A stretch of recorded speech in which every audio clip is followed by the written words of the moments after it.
اعوذ باللہ من الشیطان الرجیم بسم اللہ الرحمن الرحیم ام تقولون کیا تم کہتے ہو ان ابراہیم کہ ابراہیم علیہ السلام و اسماعیل اور اسماعیل علیہ السلام و اسحاق اور اسحاق علیہ السلام و یعقوب اور یعقوب علیہ السلام والاسباط اور اس کی اولاد کانوا ہودن وہ یہودی تھے او نصارا یا نصرانی قل کہہ دیجئے اانتم کیا تم کو ہے اعلم زیادہ خبر ام اللہ یا اللہ تعالیٰ کو ومن ازلم اور کون ہے اس سے بڑا ظالم ممن جس نے کتما چھپائی شہادتاً وہ گواہی جو ثابت ہو چکی عندہ اس کو من اللہ کی طرف سے وما اللہ اور نہیں ہے اللہ بغافل بے خبر عما تعملون ان کاموں سے جو تم کرتے ہو تلک امتن وہ ایک جماعت تھی قد خلت جو گزر چکی لہا ما کسبت ان کے واسطے ہے جو انہوں نے کمایا ولکم ما کسبتم اور تمہارے واسطے ہے جو تم نے کیا ولا تسألون اور تم سے کچھ پوچھ نہیں ہوگی عما ان کاموں کے بارے میں کانوں کے تھے وہ لوگ یعملون کرتے۔ سورہ بقرہ کا 16واں رکوع یہاں پورا ہوا اور اس کے ساتھ ساتھ پہلا پارہ بھی یہاں ان 2 آیتوں پر مکمل ہوا۔ ان آیتوں میں ابراہیم علیہ السلام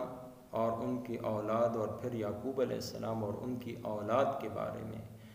ان کے دین کے بارے میں تذکرہ ہے۔ یہود و نصارہ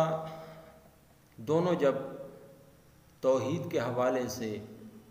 اپنی صفائی نہ پیش کر سکے اور ان کو یہ سمجھ آ گئی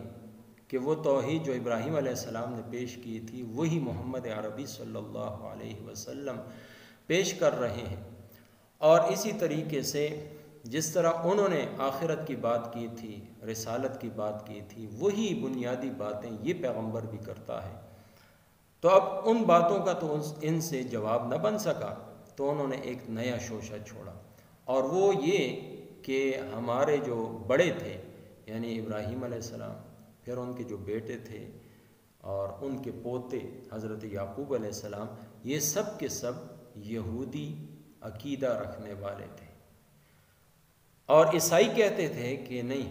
یہ سارے مذہب عیسائیت پر پورے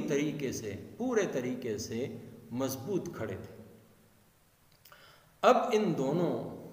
نے چونکہ غلط بیانی کی ہے، اور قرآن کریم نے دوسری جگہ اس کا رد بھی کیا ہے، انشاءاللہ آگے پڑھیں گے، ما کان ابراہیم یہودی ولا نصرانیہ، کہ نہ تو ابراہیم علیہ السلام یہودی تھے اور نہ ہی نصرانی تھے، وہ تو حنیف تھے، وہ سب دینوں سے ایک طرف اللہ کے دین کے، اللہ کے ماننے والے، اللہ کی طرف دعوت دینے والے تھے، موحد تھے، توحید والے تھے۔ تو اب ان کو کہا جا رہا ہے کہ تم کہتے ہو کہ یہ حضرات یہودی تھے یا عیسائی تھے، تو پھر اس کے بعد اللہ تعالیٰ ایک سوال پوچھتے ہیں، اَأَنْتُمْ أَعْلَمُ أَمِ اللَّهِ، کیا تم زیادہ معلومات رکھتے ہو، کیا تمہیں زیادہ علم ہے، یا اللہ جل جلالہ کو زیادہ علم ہے؟ وہ اپنے سب بندوں کو جانتے ہیں، ان کے بارے میں پوری کی پوری معلومات اس کے پاس ہے، اسی نے تو ان کو پیغمبر بنا کر بھیجا، تو کیا ان کو نہیں پتا نعوذ باللہ کہ وہ کس دین پر تھے، یہودیت پر یا عیسائیت پر؟ نہیں، ایسی کوئی بات نہیں، بلکہ وہ دین حنیف پر تھے، ملت ابراہیم، دین اسلام پر تھے۔ پھر اللہ رب العزت ان میں سے ان لوگوں کو مخاطب کرتے ہیں کہ جو ان کے علماء ہیں اور اپنی کتب کو پڑھنے والے ہیں، ان کتب کے اندر اس چیز کی گواہی موجود ہے، ان سب حضرات کے دین کی بھی اور اس کے ساتھ ساتھ نبی آخر الزمان کی بھی، تو یہ گواہی ان کے پاس ثابت شدہ ہے، یہ خوب جانتے ہیں، لیکن اس کے باوجود اس کو وہ چھپا رہے ہیں۔ تو ایک عام گواہی چھپانا کتنا بڑا جرم ہے، یہ تو دین حق کے بارے میں جو گواہی ہے، انبیاء کے بارے میں جو گواہی ہے، اس کو چھپا رہے ہیں۔ تو گویا اللہ تعالیٰ فرما رہے ہیں وَمَنْ أَظْلَمُ، اس سے بڑھ کر تو کوئی ظالم ہو ہی نہیں سکتا،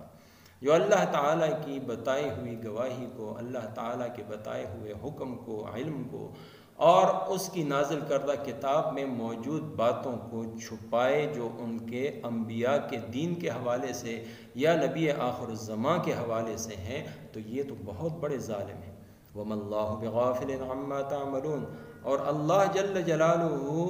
تمہارے کسی عمل سے، کسی کام سے بے خبر نہیں ہے، وہ تو پورے کا پورا علم رکھنے والے ہیں۔ تو گویا ان لوگوں کا کہنا یہ تھا کہ یہ لوگ یہودیت یا عیسائیت پر تھے، تو نعوذ باللہ یہودیت میں تو عزیر علیہ السلام کو خدا کا بیٹا کہا گیا ہے، عیسائیت میں عیسیٰ علیہ السلام کو اللہ تعالیٰ کا بیٹا کہا گیا، تو کیا نعوذ باللہ یہ حضرات یہ عقیدہ رکھتے تھے؟ نہیں، ہرگز نہیں۔ وہ لوگ اس طرح کے اور ہر قسم کے شرک سے کوسوں دور تھے۔ وہ تو ایک اللہ کے ماننے والے، ایک اللہ کی ماننے والے، اسی کے لیے اپنا تن من دھن جان مال اولاد سب کچھ قربان کرنے والے تھے۔ اس کے بعد آخری جو آیت ہے، یہ آیت پہلے بھی گزر چکی، کہ یہ جو لوگ ہیں، یہ جو اوپر پیغمبروں کا تذکرہ ہوا، یہ سب گزر چکے، اور انہوں نے جو کمائی کی اس میں کوئی کمی نہیں کی جائے گی، بڑھا چڑھا کر ان کو ثواب دیا جائے گا، اور تم جو کر رہے ہو تمہارے لیے اس کا بدلہ ہے۔ اگر تم نے دین حنیف کو قبول کر لیا تو تمہارے لیے دنیا اور آخرت کی خوشنودی ہے، دنیا اور آخرت میں اللہ کی خوشنودی ہے، دنیا اور آخرت میں اللہ کی رضا ہے، دنیا اور آخرت میں کامیابی ہے۔ لیکن اگر نہ کیا تو پھر تمہیں اپنے باپ دادا کے نیک اعمال میں کوئی حصہ ملنے والا نہیں۔ ان کے اس عقیدے پر دوبارہ یہ آیت لا کر ضرب لگائی گئی ہے کہ یہ کہتے تھے کہ ہم جو کچھ بھی کریں ہمیں اللہ رب العزت کچھ نہیں کہے گا، ہمیں ہمارے پیغمبر اللہ رب العزت کے عذاب سے چھڑا لیں گے۔ تو ان کی اس بات کو رد کرنے کے لیے اس آیت کو دوبارہ لایا گیا، یا دوسری تفسیر یوں کی گئی ہے کہ پہلی آیت میں یہود اور عیسائی اللہ رب العزت کے مخاطب تھے، ان کو مخاطب کیا گیا تھا، اور اس آیت میں امت مسلمہ کو مخاطب کیا گیا ہے کہ کہیں تم ان کے اس روش کو اختیار کرنے والے نہ بن جانا۔ اگر اس بات میں تم نے ان کی اتباع کی کہ ہمیں ہمارے بڑے، ہمارے اولیاء، ہمارے نبی، ہمارے صحابہ وہ اللہ کے عذاب سے چھڑا لیں گے، ہم جو کچھ دنیا میں کریں، تو یہ تمہاری خام خیالی ہے۔ اس طرح کا عقیدہ نہ بنانا، اس طرح کا عقیدہ بنا کر یہود و نصارہ تباہ ہو چکے، معذوب ہو چکے، ضالین ہو چکے۔ تو اگر خدا نخواستہ تم میں سے کسی نے یہ اپنا لیا تو وہ بھی انہی کی طرح راندہ درگاہ ہوگا۔ وَلَا تُسْأَلُونَ عَمَّا كَانُوا يَعْمَلُونَ، اور جو گزر چکے یہ نیک لوگ، برگزیدہ پیغمبر، ان کے بارے میں تم سے ان کے کاموں کے بارے میں، ان کے اعمال کے بارے میں نہیں پوچھا جائے گا، بلکہ تم سے تمہارے عمل کے بارے میں پوچھا جائے گا۔ اللہ تعالیٰ مجھے آپ کو سب مسلمانوں کو قرآن و سنت کو سمجھنے، سیکھنے، عمل کرنے اور پھیلانے کی توفیق عطا فرمائے۔ ام تقولون، کیا تم کہتے ہو، ان ابراہیم، کہ ابراہیم علیہ السلام، و اسماعیل اور اسماعیل علیہ السلام، و اسحاق اور اسحاق علیہ السلام، و یعقوب اور یعقوب علیہ السلام، والاسباط اور اس کی اولاد، کانوا ہودن، وہ تو یہودی تھے، او نصارا یا عیسائی، قل کہہ دیجئے انتم، کیا تم ہو، اعلم زیادہ خبردار، ام اللہ یا اللہ تعالی، ومن ازلم اور اس سے بڑا ظالم کون، ممن کتم جس نے چھپائی، شہادتاً وہ گواہی جو ثابت ہو چکی، عندہ اس کو، من اللہ اللہ کی طرف سے،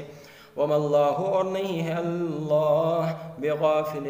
بے خبر عما تعملون تمہارے کاموں سے. تلک امت وہ ایک جماعت تھی قد خلت جو گزر چکی لہا اس کے واسطے ہے ما کسب جو اس نے کمایا ولکم اور تمہارے لیے ہے ما کسبتم جو تم نے کیا ولا تسألون اور تم سے کچھ پوچھ نہیں عما کانوا یعملون ان کے کاموں کے بارے میں. وما توفیقی الا باللہ.